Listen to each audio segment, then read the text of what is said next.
दोस्तों एक बार फिर से हम आपके लिए RBI assistant form fill up 2026 apply online process की अपडेट लेके आ चुके हैं। किस तरह से आप RBI reserve bank of India assistant के 650 खाली पदों के लिए अपने फॉर्म अप्लाई कर सकते हो।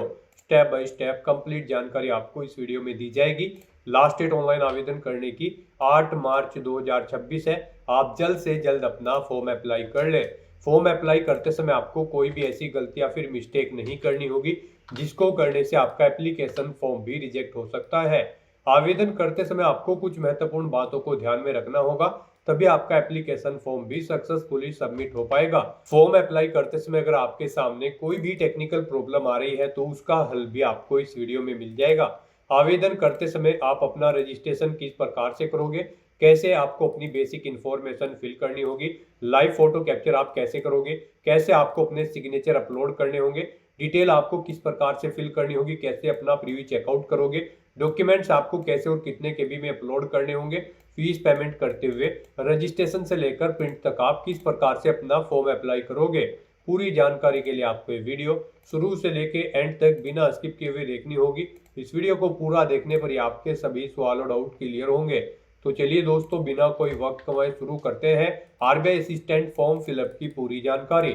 फॉर्म भरने से पहले आपको सबसे पहले हमारी वेबसाइट IND सरकारी नौकरी के इस पेज पर विजिट करना होगा, जिसका लिंक आपको नीचे description plus first comment box में मिल जाएगा।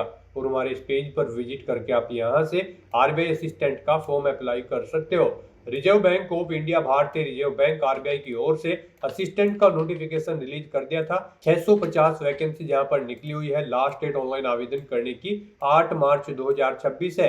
प्री एग्जाम डेट 11 अप्रैल 2026 है। मेन एग्जाम की डेट 7 जून 2026 है। 29,000 से 78,640 सैलरी है। बैचलर डिग्री यानी कि ग्रेजुएशन से आप अप्लाई कर सकते हो। 20 से 28 वर्ष आयु सीमा है। जनरल ओबीसी डब्ल्यूएस के लिए 450 रुपये फीस है। SC ST PH के लिए 50 रुपये फीस है, जो कि आप ऑनलाइन मोड से पेमेंट कर सकते हो। सिलेक्शन होगा प्री एग्जामिनेशन, मेन एग्जामिनेशन और लैंग्वेज प्रोफिशिएंसी पे टेस्ट के आधार पे। ऑनलाइन आप अप्लाई कर सकते हो, ऑल इंडिया से अप्लाई कर सकते हो। rbi.org.in इसकी ऑफिशियल वेबसाइट है, जिससे आप फॉर्म फिल कर सकते हो। इंपोर्टेंट लिंक सेक्शन के अंतर्गत ऑफिशियल नोटिफिकेशन PDF लिंक पर क्लिक करके आप इसकी PDF डाउनलोड कर सकते हो। सबसे पहले आपको यहाँ पर आवेदन करने की डेट देखने को मिल जाएगी। एग्जाम की डेट आप चेकआउट कर ले। उसके बाद में आपको यहाँ पर इसमें कुछ इंपोर्टेंट इंस्ट्रक्शन दिए गए हैं।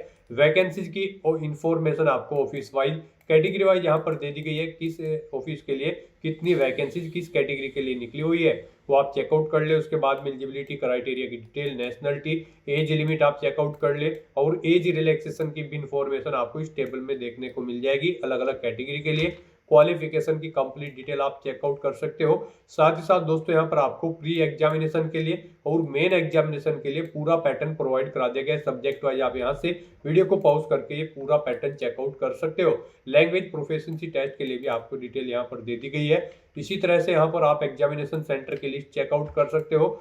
साथ ही साथ यहाँ पर आपको सैलरी की जानकारी दे दी गई है, कितनी सैलरी आपको दी जाएगी। और यहाँ पर आपको प्री एग्जामिनेशन ट्रेनिंग के बारे में जानकारी, एप्लीकेशन फीस के बारे में जानकारी देखने को मिल जाएगी। फॉर्म अप्लाई करने के लिए भी कुछ इंपॉर्टेंट गाइडलाइंस आपको इस PDF में देखने को मिल जाएगी। कैसे आपको लाइव फोटो कैप्चर करना होगा, document, signature, photograph, left thumb impression आपको कैसे और कितने केबी में अपलोड करना होगा, सिग्नेचर आपको कैसे, आपको हैंड राइटिंग डिक्लेरेशन आपको कैसे कितने केबी में अपलोड करना होगा, सभी डॉक्यूमेंट्स की लिस्ट आपको यहाँ पर दे दी गई है। तो फॉर्म अप्लाई करने से पहले आपको नोटिफिकेशन की PDF पूरा पढ़ना अनिवार्य है। इसको पूरा पढ़ने से ही आपके सभी सवाल और डाउट क्लियर होंगे। PDF रीड आउट करने के बाद में आपको अप्लाई ऑनलाइन के इस लिंक पर क्लिक करना होगा, तो आपके सामने ऑनलाइन आवेदन करने का ये ऑफिशियल पोर्टल ओपन हो जाएगा। गाइस यहाँ पर अगर आपने पहले से रजिस्ट्रेशन कर रखा है तो आपको login for already registered candidate की स्टेप पर क्लिक करना है। उसके बाद आपके सामने कुछ इस तरह से इंटरफेस ओपन होगा। यहाँ पर आपको अपना रजिस्ट्रेशन नंबर, पासवर्ड और एक कैप्चा कोड एंटर करके सबमिट के ऑप्शन पर क्लिक करते हुए लॉगिन करके अपना फॉर्म अप्लाई कर लेना है। और अगर आप इस भर्ती के लिए फर्स्ट टाइम अप्लाई करने जा रहे हो तो सबसे पहले यहाँ पर आपको अपना रजिस्ट्रेशन करना होगा। उसके लिए आपको यहाँ पर click here for new registration की ये टैब दी गई है, आप इस पर क्लिक करें। आपके सामने यहाँ पर कुछ इस तरह से रजिस्ट्रेशन का फॉर्म ओपन हो जाएगा।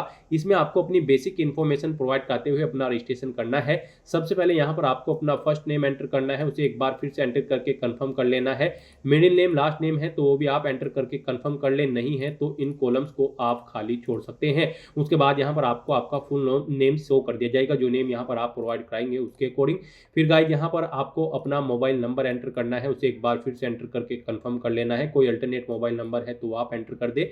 उसके बाद यहाँ पर आपको अपनी ईमेल आईडी के शुरू के कैरेक्टर यहाँ पर एंटर करने हैं और इसमें से आपको डोमेन सिलेक्ट करना है, जिस डोमेन पर आपकी ईमेल आईडी है। फिर यहाँ पर आपको अपनी कंप्लीट ईमेल आईडी टाइप करनी है, ये कैप्चा कोड आपको यहाँ पर एंटर करना है और उसके बाद सेव एंड नेक्स्ट के इस ऑप्शन पर क्लिक करना है।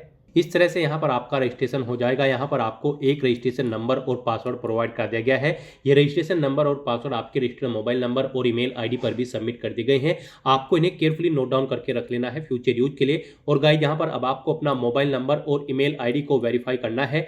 उनके लिए आपको यहाँ पर सेंड ओटीपी के इन ऑप्शन पर क्लिक करना है। पहले यहाँ पर आपको ये कैप्चा कोड एंटर करना होगा, उसके बाद सेंड ओटीपी के इन ऑप्शन पर क्लिक करना होगा। फिर आपके मोबाइल नंबर और ईमेल आईडी पर ओटीपी जाएंगे, उन्हें आपको यहाँ पर एंटर करके अपने मोबाइल नंबर और ईमेल आईडी को वेरीफाई कर लेना होगा।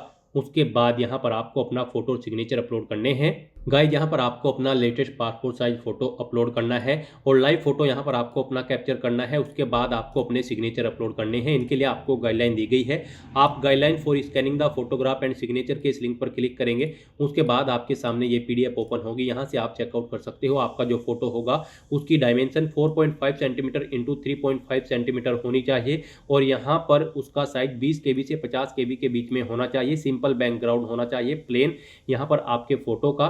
और जो आप लाइव फोटो कैप्चर करेंगे, फोटो कैप्चर करते समय आपको कुछ चीज़ों का ध्यान रखना होगा। आपको फोटो कैप्चर करते समय अपने चेहरे पर कोई मास्क नहीं लगाना है, चेहरे पर कोई आपको अपने सनग्लासेस वगैरह नहीं पहनने हैं, कानों में ईयरफोन्स वगैरह नहीं लगाने हैं। प्रॉपर वे में लाइट होनी चाहिए उस स्थान पर जिस स्थान पर आप अपना फोटो कैप्चर करेंगे। सिंपल प्लेन बैकग्राउंड आपका होना चाहिए। और जो आपके सिग्नेचर होंगे वो यहाँ पर 140x60 उनकी डायमेंशन रहेगी। साइज आपके सिग्नेचर का 10 KB से 20 KB के बीच में होना चाहिए। जेपीजी या फिर जेपीजी फॉर्मेट में आपके सिग्नेचर होने चाहिए।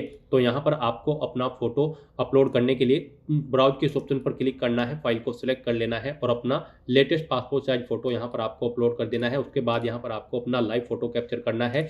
आप कैप्चर फोटो के ऑप्शन पर क्लिक करके वेब कैमरा के थ्रू अपना लाइव फोटो कैप्चर कर सकते हैं, या फिर गाइड आप क्लिक हियर टू स्कैन के इस ऑप्शन पर क्लिक करें। फिर आपको यहाँ पर ये QR कोड शो होगा, आप इसे अपने मोबाइल फोन के QR कोड रीडर से स्कैन करें। आपके मोबाइल फोन पर एक लिंक जाएगा, उस पर क्लिक करते हुए आप अपना लाइव फोटो कैप्चर कर सकते हैं। मोबाइल के थ्रू भी दो तरह से यहाँ पर आप अपना लाइव फोटो कैप्चर कर सकते हैं, वेब कैमरा के थ्रू या फिर मोबाइल फोन के थ्रू। इस तरह से अपने फोटो कैप्चर करने के बाद फिर आपको गाइस यहाँ पर इस चेकबॉक्स को ओके करना होगा। उसके बाद यहाँ पर आपको अपने सिग्नेचर अपलोड करने हैं। आप ब्राउज के ऑप्शन पर क्लिक करेंगे, फाइल को सिलेक्ट करेंगे और अपने सिग्नेचर यहाँ पर अपलोड कर देंगे। आपके सिग्नेचर यहाँ पर कैपिटल लेटर में नहीं होने चाहिए। फिर यहाँ पर आपको इस चेकबॉक्स को ओके करना है। इस तरह से अपने फोटो और सिग्नेचर अपलोड करने के बाद फिर आपको यहाँ पर गाइस नेक्स्ट के इस ऑप्शन पर क्लिक करना है। नेक्स्ट यहाँ पर आपको अपनी बेसिक डिटेल्स प्रोवाइड करनी है। यहाँ पर आपको सबसे पहले अपनी कैटेगरी सिलेक्ट करनी है। उसके बाद यहाँ पर आपसे पूछा गया है कि क्या आप PWBD कैंडिडेट हैं और आपकी डिसेबिलिटी 40% से अबव है। अगर है तो आप यस करेंगे, अपनी डिसेबिलिटी का टाइप सेलेक्ट करेंगे और उसकी डिटेल्स यहाँ पर आप प्रोवाइड कराएंगे। नहीं है आप PWBD कैंडिडेट तो आप नो ऑप्शन सेलेक्ट करेंगे, फिर आपको डिटेल्स नहीं प्रोवाइड करनी होगी। उसके बाद यहाँ पर आपसे पूछा गया कि क्या आप person with specified disability cover करना चाहते हैं under the definition of section 2S। अगर चाहते हैं तो यस करेंगे, फिर उसकी डिटेल देंगे, नहीं तो नो ऑप्शन आप सेलेक्ट करेंगे। उसके बाद यहाँ पर आपको इस पेज को नीचे स्क्रॉल डाउन करना है। फिर यहाँ पर आपसे पूछा गया है कि क्या आप EX सर्विस मैन हैं। अगर हैं तो आप यस करें और उसकी डिटेल दें, नहीं तो नो ऑप्शन आप यहाँ पर सेलेक्ट कर लेंगे। फिर आपसे पूछा गया है कि क्या आप डिसेबल्ड EX सर्विस मैन हैं। अगर हैं तो यस करें और उसकी डिटेल दें, नहीं तो नो ऑप्शन आप सेलेक्ट कर लेंगे।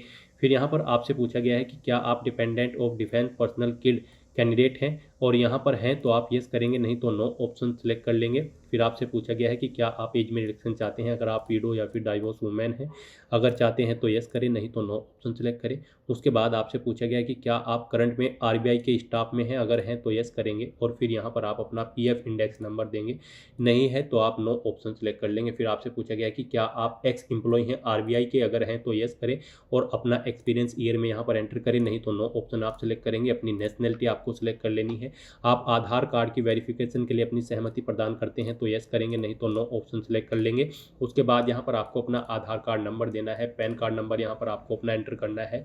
फिर यहाँ पर आपसे पूछा गया है आप यहाँ पर किस सर्कल के लिए अप्लाई करना चाहते हैं या फिर किस स्टेट या पैलेस के लिए आप अप्लाई करना चाहते हैं आरबीआई असिस्टेंट की पोस्ट पर जॉब करने के लिए। आप अपने अकॉर्डिंग यहाँ पर लोकेशन सेलेक्ट करेंगे, जिस लोकेशन पर आप जॉब करना चाहते हैं। फिर यहाँ पर आपको अपना प्री एग्जाम सेंटर सेलेक्ट कर लेना है। उसके बाद यहाँ पर आपको दूसरा प्री एग्जाम सेंटर सेलेक्ट करना है। यहाँ पर आपको चॉइस दी गई है, आप यहाँ पर अपने 4 प्री एग्जाम सेंटर सेलेक्ट कर सकते हैं अपनी चॉइस के अकॉर्डिंग। आप 4 प्री एग्जाम सेंटर सेलेक्ट करें। फिर यहाँ पर आपको अपने मेन एग्जामिनेशन सेंटर के लिए सेंटर सेलेक्ट करना है। आप अपनी चॉइस के according main examination centre select करेंगे। इस तरह से आपको अपने प्री और मेन एग्जाम के सेंटर सेलेक्ट कर लेने हैं। उसके बाद यहाँ पर आपसे पूछा गया है कि क्या आपको प्रोफिशिएंसी है उस लैंग्वेज की जिस लोकेशन के लिए आप अप्लाई कर रहे हैं, वहाँ की लोकल लैंग्वेज आप जानते हैं, उसमें आपको प्रोफिशिएंसी है रीड राइट और स्पीक में। तो यहाँ पर आपको यस ऑप्शन सेलेक्ट करना है। वो लैंग्वेज आपको उसी स्टेट की या लोकेशन की सिलेक्ट कर लेनी है, ऑटोमेटिकली आपको शो होगी।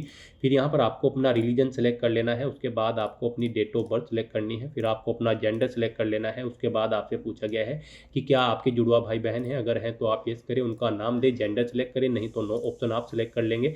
फिर आपको अपना मैरिटल स्टेटस सेलेक्ट करना है। उसके बाद यहाँ पर आपको अपने फादर का नाम, मदर का नाम एंटर करना है। मैरिड हो तो अपने हस्बैंड या वाइफ का नाम यहाँ पर आप एंटर करेंगे।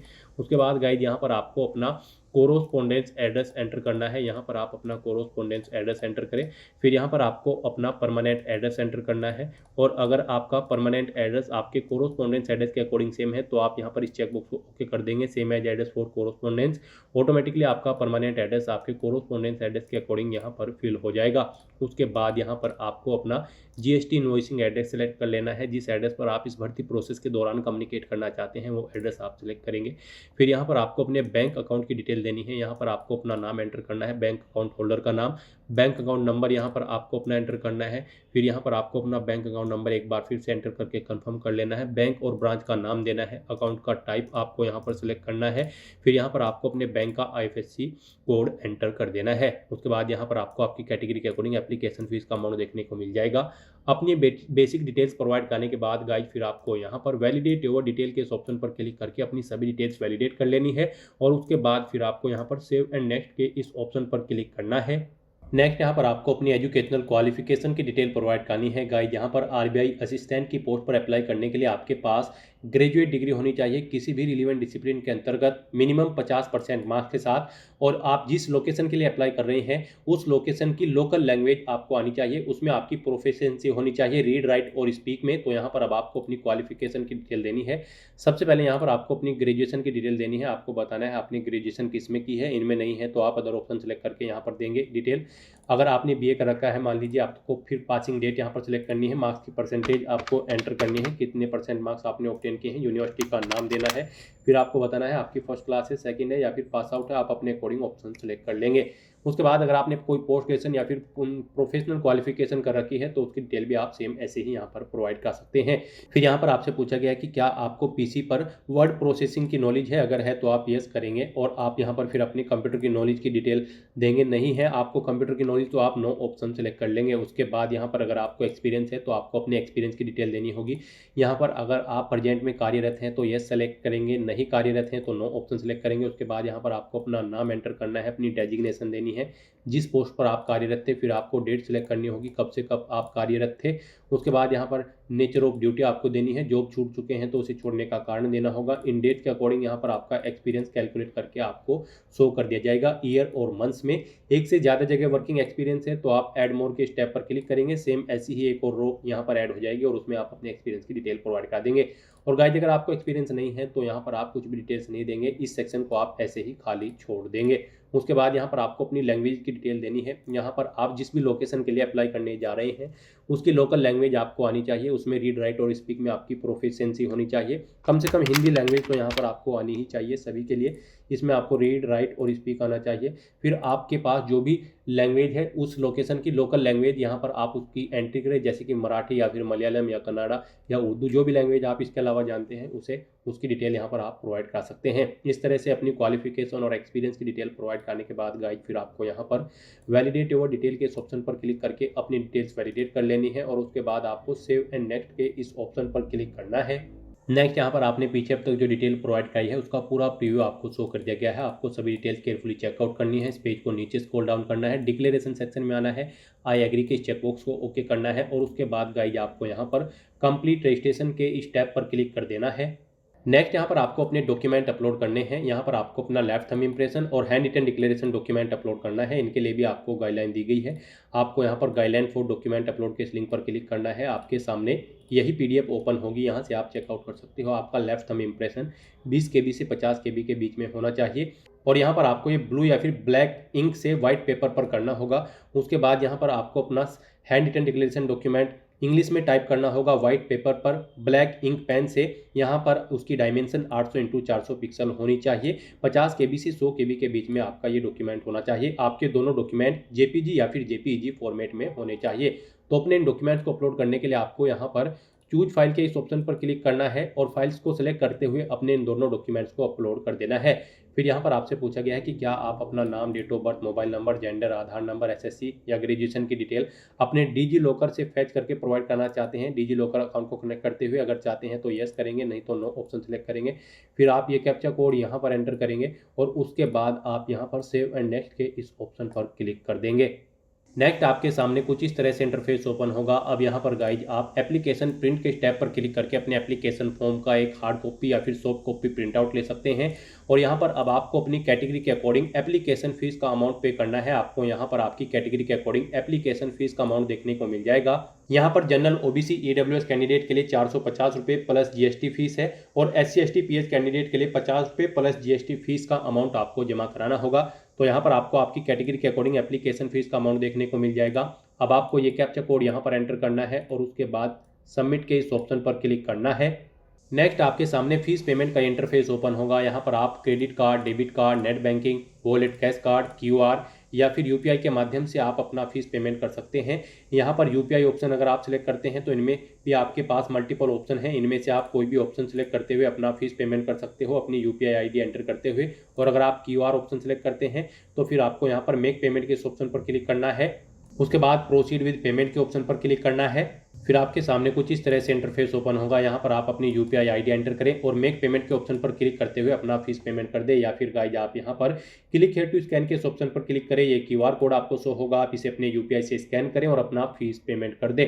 सक्सेसफुली फीस पेमेंट करते ही यहाँ पर आपके एप्लीकेशन फॉर्म की सभी टास्क कंप्लीट हो जाएगी, आपका फॉर्म सबमिट हो जाएगा। उसके बाद आपको अपने एप्लीकेशन फॉर्म का एक हार्ड कॉपी प्रिंट आउट ले लेना है फ्यूचर यूज के लिए, फ्यूचर रेफरेंस के लिए। तो दोस्तों ऐसे आप RBI असिस्टेंट की इस भर्ती के लिए अपने फॉर्म अप्लाई कर सकते हो बिना कोई मिस्टेक किए हुए। आज की इस वीडियो में बस इतना ही। आई होप ये वीडियो आपको पसंद आई होगी। अगर पसंद आई हो तो इसे लाइक और शेयर करें। चैनल पर नए हो तो इसे सब्सक्राइब कर लें। Thanks for watching.